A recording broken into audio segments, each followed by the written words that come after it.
L-eks kummissarju Ewropew John Dalli se jaffaċċja akkużi marbuta mal-kas tat-tabak snus illi żviluppa 9 snin ilu, skandlu li allegatament jinvolvi ma' 60 miljun euro. John Dalli għandu jitressaq il-qorti b'ċitazzjoni aktar tard dan ix-xahar, akkużat b'dan il-każ ta' tixħim illi kien wassal għar-riżenja tiegħu minn Kummissarju Ewropew fl-2012. Dalli kien ġie investigat wara li rapport tal-Uffiċċju Ewropew ta' kontra l-frodi l-Olaf kien indika li hu kien jaf bl-allegat każ ta' tixħim biex tkun tista' tgħaddi direttiva dwar it-tabak snus.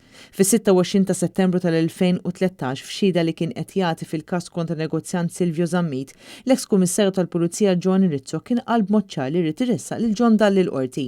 John Dalli kien irriżenja mill-kariga tiegħu f'Settembru tas-sena ta' qabel wara akkużi mill-President tal-Kummissjoni ta' dak iż-żmien José Barroso dwar l-investigazzjoni tal-Olaf. Din l-investigazzjoni uriet li Dalli kien f'kuntatt ma' Silvio Zammit meta dan tal-aħħar kien qed jixxaħħam mingħand kumpanija Żvediża tat-tabak biex jiġi fit-tmiem u l-beħ bl-imnut fuq il-prodotti tagħha. Ir-rapport kien sab li Silvio Zammit kien avviċina lill-kumpanija Swedish Match permezz ta' kuntatti ma' John Dalli u prova jikseb vantaġġi finanzjarji.